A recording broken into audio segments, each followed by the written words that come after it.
Ángeles Maestro. OTAN, de entrada no. Adolfo Suárez dimitió como presidente del gobierno el 23 de enero de 1981, incapacitado para soportar la presión ejercida por la mayoría de su partido, y por Estados Unidos, para que decidiera de forma inmediata la integración del Estado español en la OTAN. El objetivo era colocar al más que probable siguiente gobierno del PSOE ante los hechos consumados. El intento de golpe de Estado del 23 de febrero de 1981 sirvió por encima de todo como puesta en escena de la amenaza del terror fascista, por si alguien se había olvidado. Pero tuvo también inquietantes ramificaciones.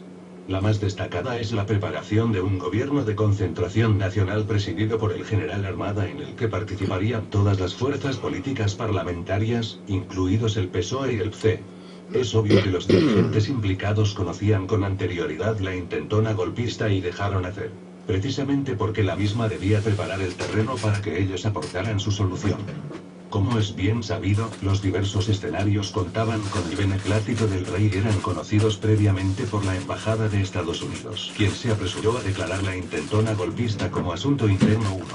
Como demuestra Joan Garcés en Soberanos e Intervenidos, a partir de documentos incontestables, Tejero y Milans del Bosch fueron simples marionetas de intereses mucho más poderosos. 2.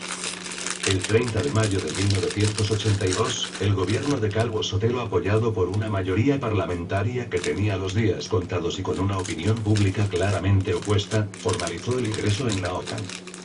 Tabla 1. Evolución de la actitud de la opinión pública ante el ingreso en la OTAN. Junio 1975, enero 1976, octubre 1978, julio 1979, julio 1981, septiembre 1981, marzo 1983. Partidarios: 57%, 40%, 27%, 28%, 20%, 13%, 13%, poco o nada. Partidarios: 24%, 17%, 15%, 26%, 35%, 43%, 57%, no sabe, no contesta, 19%, 43%, 58%, 46%, 45%, 44%, 30%. Fuente: Centro de Investigaciones Sociológicas 3. La posición política del PSOE en relación con la OTAN desde los primeros años de la transición hasta su acceso al gobierno en 1982 fue, no solo contraria al ingreso en la OTAN, sino de neutralidad activa, como defendía entre otros, el primer ministro sueco Olof Palme. Propugnaba la disolución de los bloques militares, la desnuclearización del Mediterráneo y el desmantelamiento de todas las bases militares norteamericanas. Se alineaba así con el resto de fuerzas de izquierda del Estado, modificando radicalmente su anterior posición favorable al ingreso en la alianza adoptada por el PSOE en el exilio en 1949.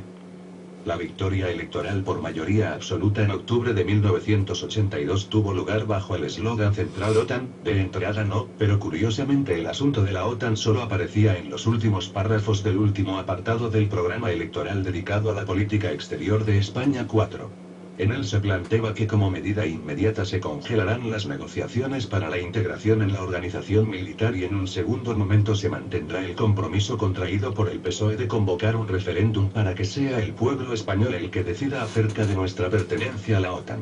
Desborda las posibilidades de este artículo relatar pormenorizadamente los hitos que marcaron el cambio de posición del PSOE en relación con la alianza, por lo que citaré algunos de los más significativos. Mientras, en el partido, se iban definiendo posiciones. A favor de la salida de la OTAN se situaron en los primeros momentos del acceso al gobierno, Javier Solana, José M. Maravallo, Alfonso Guerra. Las posiciones proatlantistas estaban avaladas por dos miembros del gobierno situados en departamentos clave, Narcís Serra en defensa, y Miguel Boyer, en economía. Felipe González materializó su progresivo acercamiento a la alianza con un golpe de efecto en un tema de gran trascendencia y motivo de grandes movilizaciones populares en Europa. Declaró, precisamente en Bonn, su apoyo a la decisión de la OTAN de desplegar 572 cabezas nucleares en Europa proyectada para diciembre de 1935. La convocatoria del referéndum para decidir la permanencia de España en la OTAN se realizó según lo previsto en la Constitución española, artículo 92, que se caracterizaba por ser la más restrictiva de la CEE en la regulación de la democracia directa. Dicha norma y la ley orgánica que la desarrolla excluyen cualquier forma de iniciativa popular para convocarlo. Solo puede ser convocado por el rey, a propuesta del presidente del gobierno y siempre tiene carácter consultivo, es decir, sus resultados no son jurídicamente vinculantes para el gobierno. Se niega así, en la práctica, lo que pomposamente establece el artículo 236 del mismo texto constitucional, el derecho del pueblo a participar directamente en los asuntos públicos. Un ejemplo más del conjunto de papeles mojados en materia de derechos y libertades supuestamente amparados por el texto de 1978.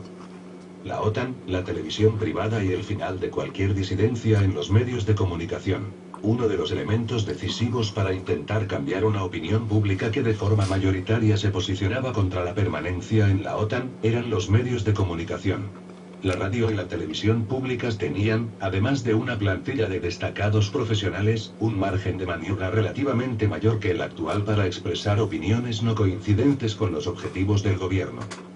Digo relativa porque un muro de silencio rodeaba todo lo relativo a la monarquía y sus corrupciones, a la práctica de la tortura, a la iglesia, a las fuerzas y cuerpos de seguridad, a todas las estructuras administrativas y judiciales en las que no se había producido depuración alguna de elementos fascistas, a las relaciones con E.U. y de forma destacada, con la complicidad de la izquierda, a la memoria de la resistencia antifascista. El gobierno del PSOE acabó con cualquier asomo de pensamiento crítico en los medios públicos y procedió brutalmente a la cancelación de programas que osaran dar siquiera cabida a las razones del no a la OTAN. El cese más emblemático fue el de José Luis Balbín al frente del prestigioso programa La Clave, que con algunas suspensiones, se estuvo emitiendo desde 1975 al 20 de diciembre de 1985. Fue evidente que la cancelación tenía relación directa con el referéndum de la OTAN que se celebraría 3 meses más tarde. El PSOE también dio un giro de 180 a su posición defendida en las elecciones contraria a la existencia de medios de comunicación privados. Utilizó la promesa de la concesión de hipotéticos canales de televisión para disciplinar a los medios que estaban sosteniendo posiciones contrarias a la alianza. Se hizo saber a sus directores que quien no apoyara las posiciones favorables al sí no tendrían la menor opción. No todos lo lograron a pesar de haber realizado giros copernicanos en su práctica informativa a despecho de criterios deontológicos y otras zarandajas. Uno de los mayores damnificados fue Antonio Asensio, propietario del Grupo Z, el periódico de Cataluña, Interviú, Tiempo, junto al multimillonario Murdoch. Según el exdirector de Interviú y uno de los directores de ese grupo, Pablo Sebastián, Asensio había puesto al Grupo Z al servicio del gobierno en el tema de la OTAN bajo la promesa de que a cambio le darían un canal de televisión. Roma no paga a traidores. Asensio se equivocó 7. Otros sí lo consiguieron. El País. Elemento clave en la desnaturalización de la izquierda política y sindical, que defendía desde su fundación la neutralidad y el desarme, pasó a sostener acérrimas posiciones atlantistas, que mantiene sin fisuras hasta la fecha. El clan Cebrián, Polanco y su grupo empresarial Prisa, recibió el premio mayor, el canal de televisión de pago Canal Plus. El grupo Mediaset Berlusconi, 11 Miguel Durán y Anaya Germán Sánchez Ruy Pérez fueron obsequiados con Tele5. El grupo Antena 3 recibió la concesión del canal del mismo nombre. Este grupo mediático, presidido por el conde Godó, era propietario del influyente rotativo catalán La Vanguardia, quien pasó de criticar duramente la convocatoria del referéndum, a militar decididamente en las filas del sí. Por si esto fuera poco, se editó un manifiesto por el sí firmado por 50 intelectuales y artistas, 8 que obviamente dependían de los presupuestos públicos y de los medios de comunicación para desarrollar su trabajo.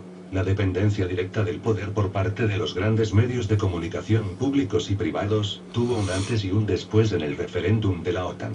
A partir de entonces el alineamiento y la homogeneidad informativa ha sido total, especialmente en todo lo concerniente a la política internacional, en la que es imposible establecer diferencia alguna entre ellos, incluyendo a la gran mayoría de medios digitales. El avasallamiento de la libertad de información lo ilustró claramente el mismísimo Juan Luis Cebrián, director del País y delegado para España del Club de Bilderberg. Cuando Pablo Sebastián, que se vio obligado a dejar la dirección de Interview al no aceptar la posición pro-OTAN que se le imponía, le comentó: «Esto de la OTAN va a acabar con el periodismo independiente». Cebrián le respondió: «Sí. Esto es así. Algunos tendrán que enseñar el culo y nosotros una pierna 9». En este siniestro juego de presiones y chantajes en la sombra jugó un importante papel la sociedad norteamericana INCI, Instituto de Cuestiones Internacionales, financiada a su vez por la USIA, United States International Communication Agency, organización oficial norteamericana que encubre la guerra sucia exportada por Estados Unidos a través de los medios de comunicación. 10. Las presiones mediáticas no parecían bastar a unos pueblos que se habían organizado de forma autónoma y enormemente creativa. La efervescencia social era enorme. La sensación que se vivía en la calle era que no solo estaba en juego la neutralidad y la soberanía. Se percibía algo tan rotundo como el poder del pueblo frente al terror de los GAL y al miedo a la extrema derecha anidada en las cloacas de los aparatos de Estado revivida el 23F. Era la oportunidad de sacudirse por una vez la losa de tantas derrotas. Felipe González tuvo la desvergüenza de amenazar con los tanques en la calle y la intervención de Estados Unidos si él sí era derrotado. Aún así él no ganó en el País Vasco, incluida Navarra, Cataluña y Canarias. Solo. El periodista Pablo Sebastián afirma haber escuchado en una tertulia del Café Gijón de Madrid a uno de los magistrados integrantes de la Junta Electoral Central en ejercicio en 1986, cuyo nombre no está autorizado a revelar, afirmar que en la contabilización de los votos del referéndum OTAN se había detectado un pucherazo de más de 400.000 votos en Galicia. Es evidente que la maniobra no podría haberse realizado sin el consentimiento de Fraga, que mantuvo, con Alianza Popular, la petición de la abstención en dicho referéndum. Pagó así el gallego el error de cálculo de anteponer intereses de partido a los sacrosantos intereses del imperio, en definitiva, de su clase. Nada se dijo, aparte de alguna mención realizada por el citado periodista. Sin embargo, fue un tema conocido en los cenáculos, no solo del poder, sino de la oposición que apostó por el no. Tratando de averiguar qué sucedió, yo misma pregunté a Gerardo Iglesias, en la época secretario general del PFE y coordinador general de YU, si habían tenido noticia del hecho y si habían investigado. Su respuesta fue que sí supieron del rumor que corría, pero que no habían hecho pesquisa alguna porque hubieran sido acusados de hacer la pinza con el PP-SIC. El GAL y los ejércitos secretos de la OTAN. La actuación criminal de la extrema derecha durante la transición y su vinculación con los aparatos del Estado forma parte de la losa de silencio mediática que presidió la transición, aunque prestigiosos escritores, como Alfredo Grimaldos, han dejado documentada constancia de ello. 11. Hay evidencias de la actuación en el Estado español de destacados fascistas italianos en masacres como la de Montejurra 1976 o, entre otras, en la matanza de los abogados laboralistas de Atocha 1977. También es patente la continuidad de dichas actividades con los crímenes de los GAL, a su vez íntimamente vinculados a los aparatos del Estado. El juez Felice Casson en 1984 empezó a desvelar la trama de la Red Gladio en Italia, integrada por la OTAN, la extrema derecha y los servicios secretos militares, y el presidente de la República, Giulio Andreotti, ratificó su existencia en 1990 ampliándola al resto de países europeos. Las actuaciones criminales destinadas a evitar gobiernos de izquierda mediante el nunca mejor llamado terrorismo de Estado se iniciaron al final de la Segunda Guerra Mundial en Grecia 12 y no hay noticias fehacientes de que los diferentes gladios hayan sido disueltos.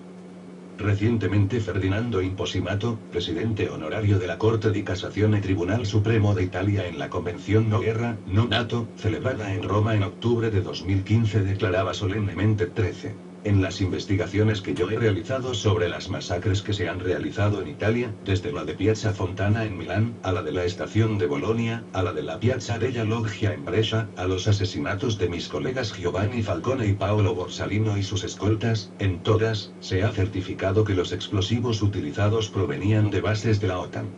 Testimonios directos me han confirmado que en estas bases se reunían mafiosos de la logia P2 vinculada al Vaticano, terroristas de la extrema derecha, mafiosos, oficiales de la OTAN y políticos italianos, los días previos a las masacres. Estos testimonios han sido publicados por Ferdinando Imposimato en su libro La Repubblica degli Stragi Impuniti sin que haya sido desmentido. 14. En el Estado español no tuvimos la suerte de tener jueces como Casson o como Imposimato. Las denuncias de torturas o los crímenes del GAL, las matanzas como la de Vitoria o Atocha, los más de 100 asesinatos de la pacífica transición, se han traducido reiteradamente en absoluciones por falta de pruebas, indultos, en huidas de la cárcel o han chocado con la ley de amnistía de 1977.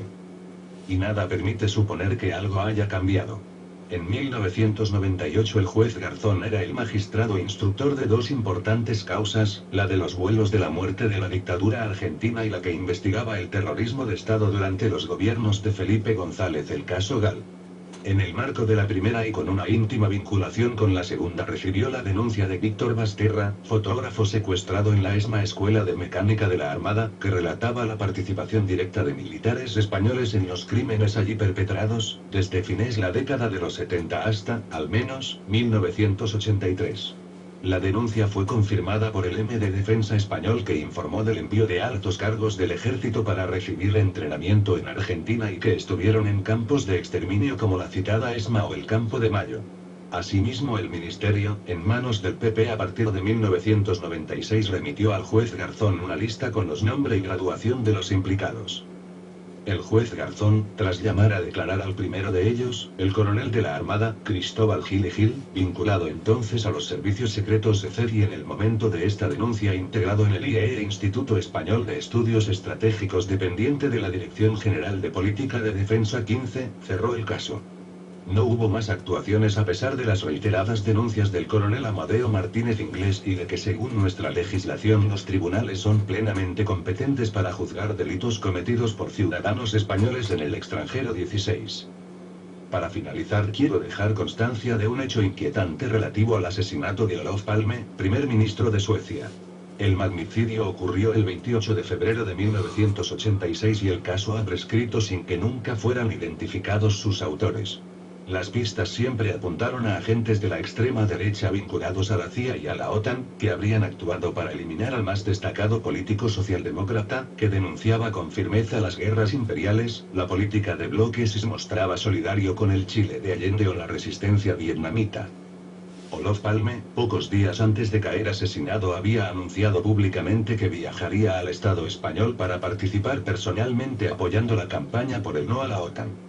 Este hecho hubiera tenido una enorme trascendencia dada su estrecha relación con Felipe González, rota públicamente en 1983 por el giro atlantista de este último.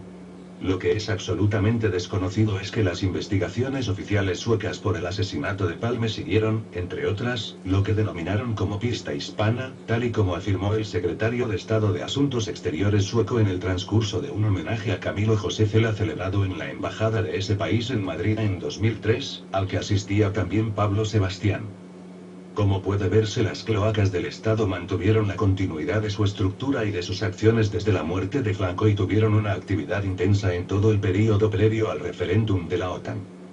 Sirva este obligatoriamente breve recorrido en torno al referéndum de la OTAN para dejar constancia de hasta qué punto el PSOE no solo no responde a lo que de la manera más laxa pudiera entenderse como partido de izquierda, sino que ha actuado decisivamente desde sus gobiernos, entre otras muchas cosas, para liquidar la libertad de información y perpetuar en los aparatos del Estado las cloacas de la dictadura. El terrorismo de Estado, el GAL o la OTAN no son compartimentos estancos, sin relación con la lucha de clases. Y el PSOE, independientemente de quién se situara en su dirección, ha jugado un papel decisivo, tanto en su creación y desarrollo, como en el aseguramiento de la impunidad de los crímenes por ellos cometidos. Más nos vale no olvidarlo. Febrero de 2016. Este artículo está concebido como la dos parte del que lleva por título: El PSOE, clave de bóveda de la dominación. A 30 años del referéndum de la OTAN.